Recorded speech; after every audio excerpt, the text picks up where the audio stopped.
Oi, gente, tudo bem? Bom, a gente vai começar com língua portuguesa. Vocês tiveram aula da tia Eliane, né?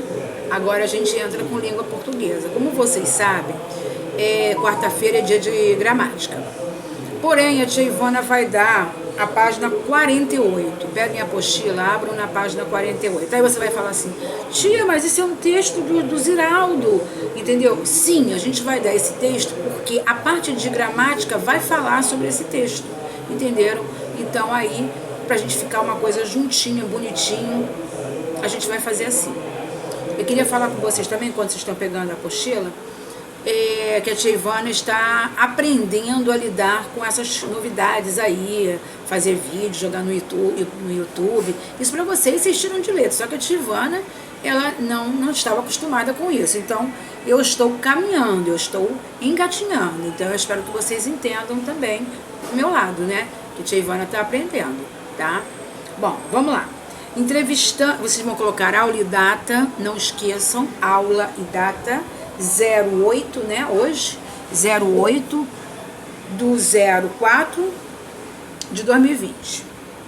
Bom, a gente vai começar entrevistando uma personalidade. Todo mundo conhece Ziraldo. Todo mundo conhece Ziraldo. Antes de ler mais uma entrevista, observe a foto que a ilustra. Você sabe quem é esta personalidade? Entrevista com Ziraldo. Bom, aí vocês vão fazer uma leitura, tá, desse texto do Ziraldo.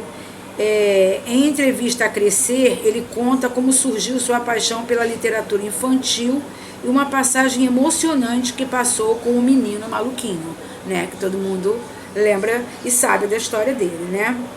Em 1932, na cidade de Caratinga, no interior de Minas Gerais, nasceu Ziraldo Alves Pinto, mais velho entre 7 irmãos. O menino que vivia desenhando nas paredes de casa, nas calçadas e salas de aula.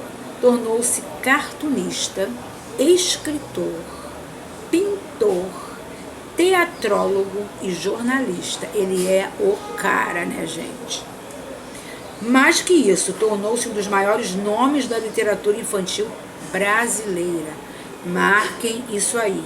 Tivana, não, eu acho até melhor vocês circularem com lápis e depois que acabar a aula, com calma, vocês marcarem com marca-texto.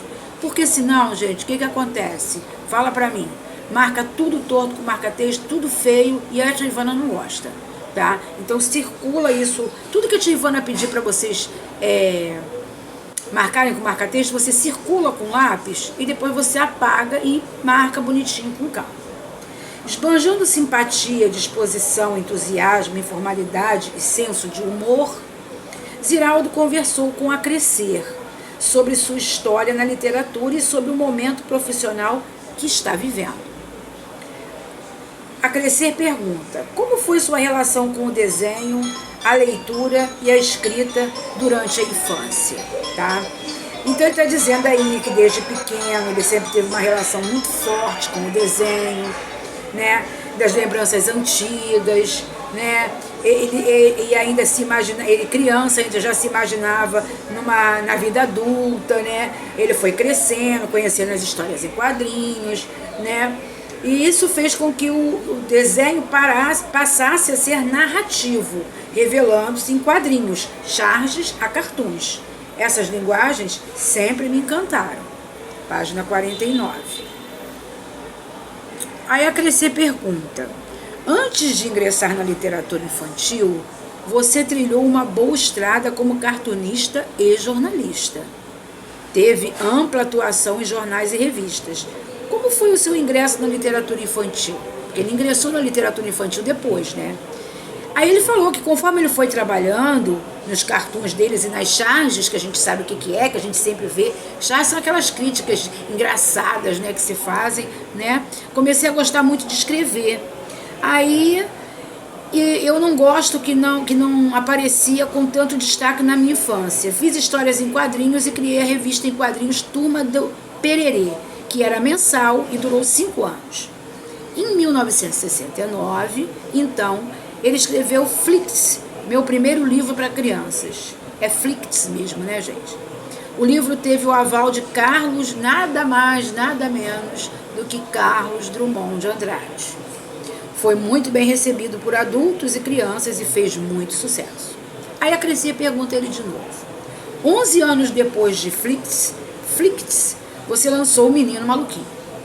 Com cerca de 100 edições já publicadas, o livro teve mais de 3,5 milhões de exemplares vendidos e foi traduzido para diversos idiomas, ou seja, vários lugares, países também tiveram acesso. Na sua opinião, o que torna o Menino Maluquinho tão fascinante?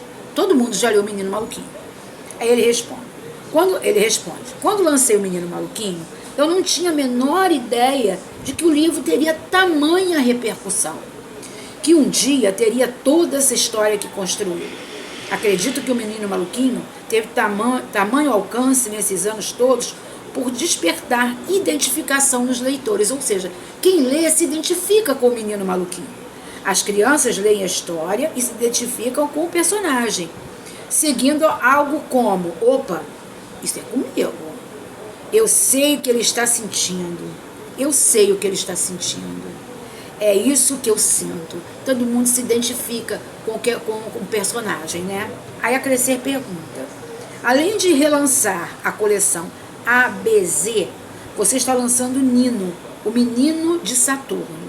Nesse livro, você deixa muito clara a importância da criatividade e da fantasia na vida de uma criança. Nós temos que ter criatividade e fantasia, tá, gente? A gente enquanto criança, a gente enquanto adulto, a gente tem essa criatividade toda como a de vocês, nem pensar, mas fantasia a gente tem. Pelo menos a tia Ivana tem várias, entendeu? Aí ele responde, Nino, o Menino de Saturno, é o 7º livro da coleção dos Meninos dos Planetas. A coleção terá ao todo 10 livros, que tem como protagonista meninos de Mercúrio. Olha só que legal, meninos dos planetas, né? Mercúrio, Vênus, Terra, Marte, Júpiter, Saturno, Urano, Netuno, Plutão.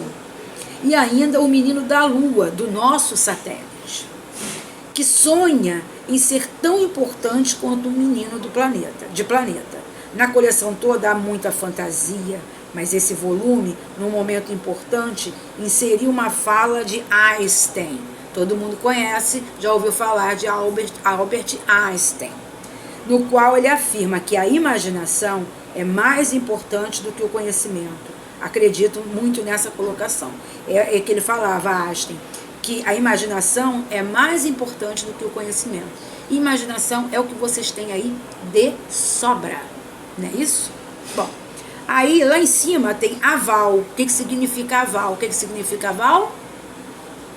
Aprovação. Por exemplo, a tia Ivana deu o aval do aluno ir ao banheiro, né? Então a tia Ivana deu o quê? Aprovação para ele ir ao banheiro, tá bom? Bom, essa lá embaixo no rodapé da página, tá?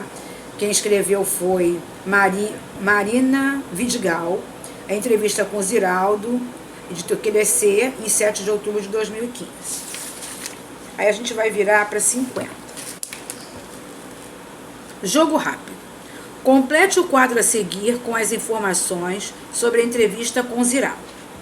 Nome do entrevistado, nome do entrevistador, onde a entrevista foi publicada, quando a entrevista foi publicada, dia, mês e ano, tá?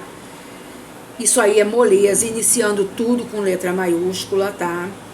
2. Que informações trazidas na introdução ampliam o título da entrevista? Lá na introdução, né, ela adianta o assunto da entrevista, né? Aí vocês vão falar para mim qual é. 3. O texto que inicia a entrevista apresenta dados importantes sobre a biografia do entrevistado. Biografia quando a pessoa escreve sobre si.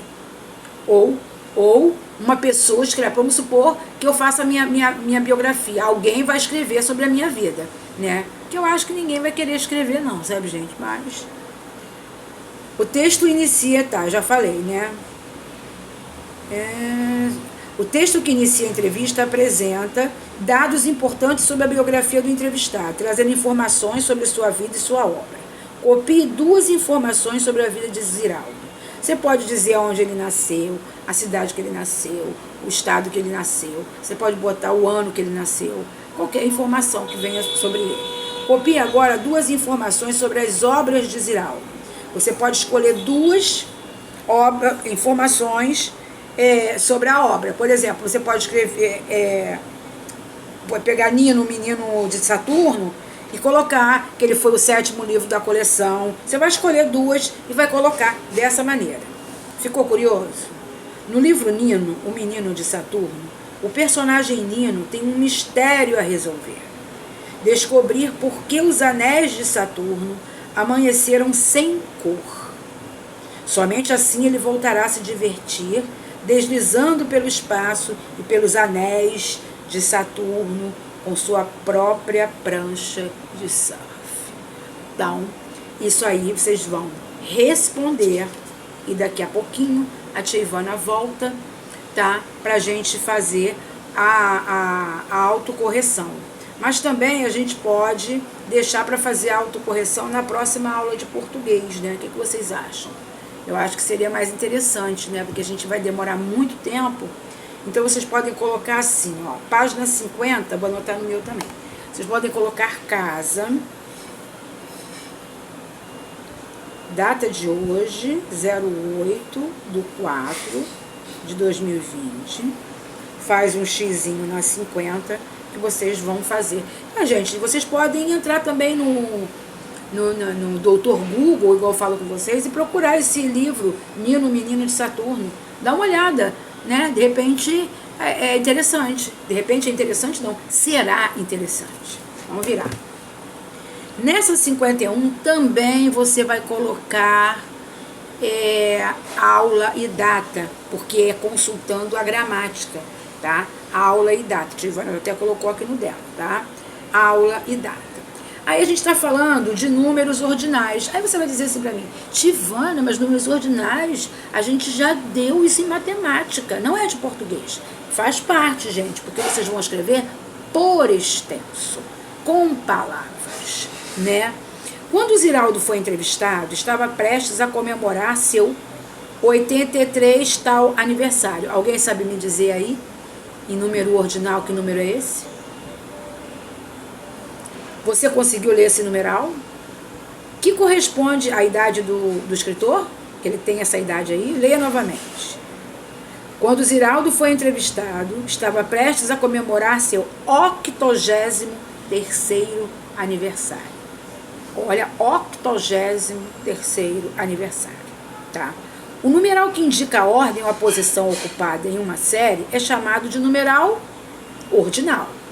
A representação por extenso, ou seja, escrito com palavrinhas, tá, desses numerais é complexa e pouco prática. Por isso, costumam ser usados de forma abreviada. Lembra que a gente abrevia quinto ano, 5, tracinho, um ozinho em cima, tá? Mas também pode usar um azinho também, se fosse quinta série, seria 5, um azinho em cima, não é isso? Está dizendo aí a forma abreviada e um exemplo do sexto, tá? Abreviada e escrita por extenso. Para conhecer um pouco mais sobre os numerais ordinais, consulte uma gramática e escreva, por extenso, os numerais a seguir. Aí tem até o número 100, mas não é direto até o número 100. Calma, não me matem, por favor. Vocês vão fazer isso aí tendo apoio de uma gramática, ou você pode também fazer consulta no Google, né? Que vocês usam muito. E é uma ferramenta legal que vocês podem usar, tá? Gramática é um livro em que se expõe o conjunto de regras de uma língua segundo a norma padrão, né? Então, eu já expliquei para vocês que pode ser um ozinho ou pode ser um azinho. Então, isso aí também vai ficar para casa, tá? Para casa. Que a tia Ivana vai corrigir na próxima quarta-feira. Aí eu já vou fazer a aula com a autocorreção e vocês vão corrigir aí em casa. Porque, infelizmente, a gente tem que ficar assim, à distância, né, gente? Porque a coisa tá feia, tá? Então, vocês vão fazer. Tia Ivana, tô com dúvida. Liga pra mim. Vai lá no Zap, me chama, que a gente tira a dúvida na hora. Tia Ivana fica com vocês de 1 tá? Até as 4h30 parece que é o horário, ou 4h45. Eu tô direto. Então, qualquer coisa que vocês tenham dúvida, vocês podem me chamar e fazer. Outra coisa, todos esses números que vocês vão escrever por extensos deverão ser escritos iniciando com letra... ouvi. Maiúscula. Muito bem. Faz um xizinho na 51, igual a tia Ivana está fazendo, que é para vocês poderem fazer e a gente corrigir na próxima aula. Hoje é quarta, na quinta a gente tem caligrafia, não é isso? E na sexta ortografia. Então fica para a próxima quarta esses exercícios. Vocês podem fazer, devem, né? Fazer até agora, logo de uma vez, né? E enquanto vocês esperam a aula de geografia, que vai começar, e aí vocês podem ir fazendo, adiantando, e qualquer dúvida vocês vão ligando para a tia. Não deixa acumular dever, gente, por favor. Beijo, tô com saudade de vocês, tá? Beijão, daqui a pouco volto.